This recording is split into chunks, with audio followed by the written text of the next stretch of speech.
A little mock-up fight somewhere, so he didn't get anyone interested in it. Who cares what they think? They're just average little boxers, no personality. Running 4 miles 5 times a week, weight training in a bag, sparring. Come on. I'm ready and prepared for these mugs. And I grabbed them. If you're in the outside, you grab me out from, you know that. Be over. I tear the face off. It's a big lump, John Fury, and he is getting on a little bit, but there might be a few illegal moves from John Fury. But Froch is a hard bastard. You went silent! The big hard man, 100 hour on the hard road, the fighting man. Didn't want to fight, didn't want any of that smoke. So, pipe down. Tyson Fury makes it clear to his father John Fury that he should not fight Carl Froch. He warns that Froch is a very dangerous opponent and that John could get seriously hurt if he steps into the ring. Tyson is simply looking out for his dad and trying to stop him from taking unnecessary risks. To be around people, just to show them what hunger is and desire is, and when you're at the top, to show them to keep pushing and pushing and pushing. Hopefully they learn, it rubs off on them. Tyson Fury's warning is a powerful moment that shows he truly understands the threat Carl Froch poses. Froch's experience and precision make him extremely dangerous, and even John Fury's boldness might not be enough. Fans can feel the tension as Tyson tries to stop his dad from making a potentially reckless decision.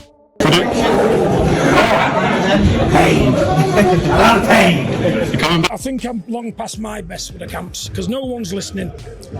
And everybody's better at the job than me, so I'm letting them carry on. So do you get reports from the camp? Do you get to... He's in good hands with Sifu. I like Sifu. A gentleman of a man, knows his stuff. A legend over in Thailand.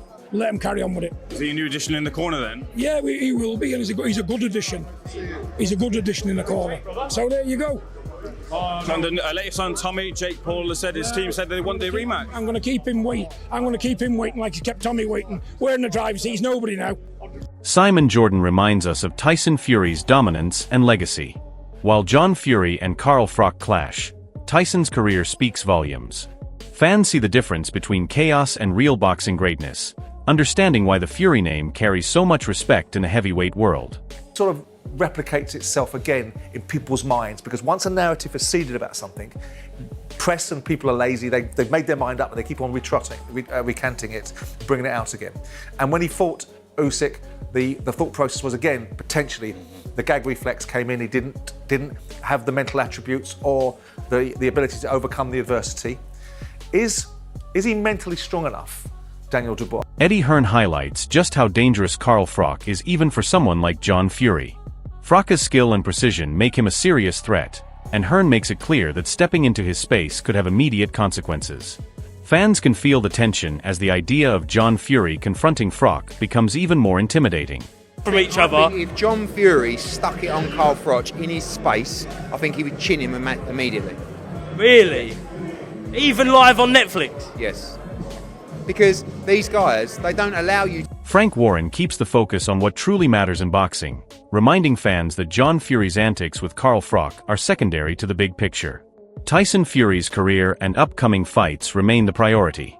While John Fury stirs drama, Warren's point is clear: the action in the ring is where the real legacy is built.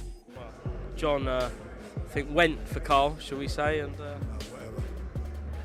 you're interested in the fight, aren't you?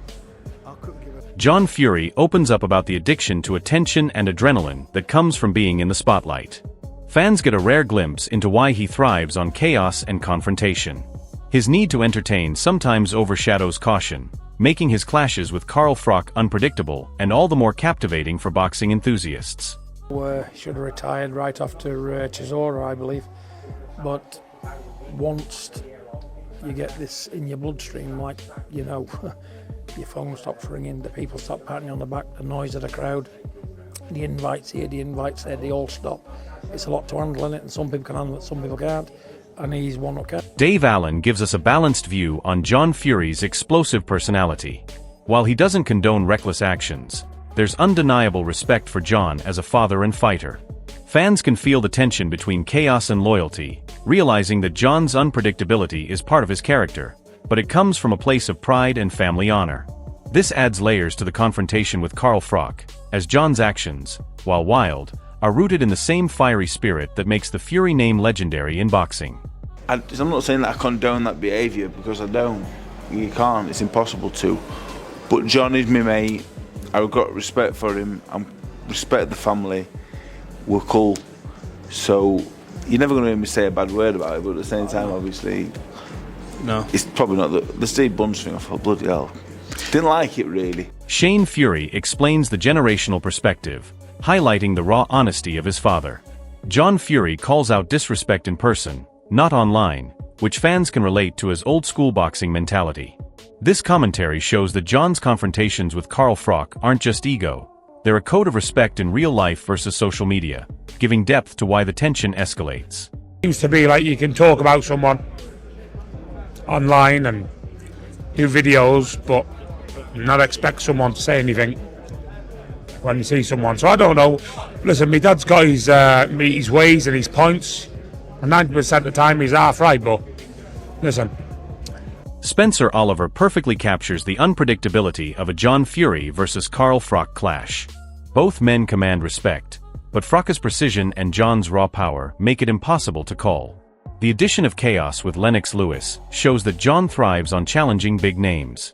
Fans are left imagining the intensity, knowing any encounter could turn explosive, and seeing why this confrontation is a must-watch spectacle. John Fury, Carl Froch, who wins that one? Difficult one to call, don't it? Really? You got to go with the Really? Cobra. You got to go with the Cobra, mate. Really? The Cobra's dangerous. He's still in shape. 48 years of age. John standing over there behind you. You got to go with John Fury.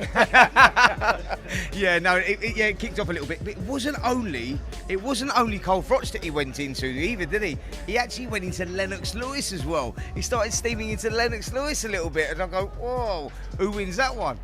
Eddie Hearn highlights the danger and tension between John Fury and Carl Froch, showing this isn't just trash talk. Security concerns emphasize how heated and unpredictable a confrontation could be. Fans can sense the real threat and excitement, knowing both fighters carry reputations that demand respect. The anticipation alone makes this story electrifying in the eyes of boxing enthusiasts. You honestly think if these two come together like this, well, you know what's going to happen? So what are you going to... I'm going to keep them apart by a wall of security. John Fury shows why he is larger than life, living by his own rules. His wild training methods and fearless attitude make him unpredictable, which adds tension for Carl Froch. Fans are drawn to his unfiltered style, understanding that John's heart and determination make any encounter thrilling and dangerous, showing the raw passion behind the Fury legacy. Another running video this morning, but not just a running video. I'm going to be the first man to fight a 3-time Hall of Famer. We're just doing it myself. John Fury style. Running, bare knuckle, heavy bag, eating, living in the woods, chopping trees, eating the filth of the earth. I'm doing it Gypsy style. And I'm going to prove to everybody out there where there's a... Adam Smith perfectly summarizes the chaotic charisma of both John Fury and Carl Froch. Both men are fighters not just in the ring but in personality, always pushing boundaries and speaking their minds. The Cobb's encounter may seem like fun, but underneath lies genuine intensity. Fans should understand that this isn't just playful banter, both are testing each other's limits, and the energy is explosive. Carl Froch's precision and John Fury's raw power collide in a way that makes even casual observers lean in, anticipating sparks to fly. The sport thrives on these moments where skill, ego, and personality intersect, and Smith's insight reminds us why moments like this are unforgettable. Is that John Fury and Carl Froch on the cobbles will be fun. I think they both have a good fun doing that, but I'm sure it's all fun and games. They like to say what they believe. They like to say something that's controversial, and they're two big characters, and we love having them around the sport. Spencer Oliver highlights the absolute unpredictability of a John Fury versus Carl Froch encounter. The Cobra's experience and lethal precision make him a threat, while John Fury's sheer physicality and fearlessness create a wild card scenario. Fans are left imagining the energy, tension, and danger in every interaction, realizing this is more than a spectacle. Oliver emphasizes that John Fury's confrontational nature doesn't stop at Froch. Even legends like Lennox Lewis aren't immune to his fiery personality. This layered intensity adds anticipation and excitement, showing why both fighters command respect and why their clash isn't just physical. It's mental, psychological, and deeply charged with boxing legacy. So, John Fury, Carl Froch, who wins that one? Difficult one to call, that. Really? You got to go with the Really? Cobra. You got to go with the Cobra, mate. Really? The Cobra's dangerous. He's still in shape. 48 years of age. John standing over there behind you. You got to go with John Fury. Yeah, no, it kicked off a little bit. But it wasn't only Carl Froch that he went into either, did he? He actually went into Lennox Lewis as well. He started steaming into Lennox Lewis a little bit, and I go, whoa, who wins that one? Gareth A. Davies gives crucial insight into John Fury's mindset, showing that his aggression is rooted in passion for his family and deep sense of honor. He reacts strongly to perceived disrespect, especially when it involves his sons, making any confrontation personal and intense. Fans can see that John Fury's fiery personality is not empty bravado. It is a protective, old-school mentality built on respect and legacy. This intensity clashes with Carl Froch's controlled aggression and sharp tactical approach, creating a fascinating dynamic. Understanding these personal motivations adds layers to the story, making the tension between John Fury and Carl Froch more than just a fight.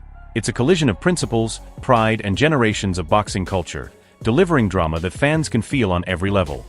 What John does, he's very, very, very passionate around his sons when they're fighting, and it gets something out of him. I spoke to him, right, literally face to face, and I said, well, you know, what is upset? He said, I don't want people calling me out because I'll take any man on. Yeah. You know the comments. Yeah. My guy. Yeah. After watching all these confrontations, warnings, and reactions, it is clear that the situation between John Fury and Carl Froch is reaching boiling point.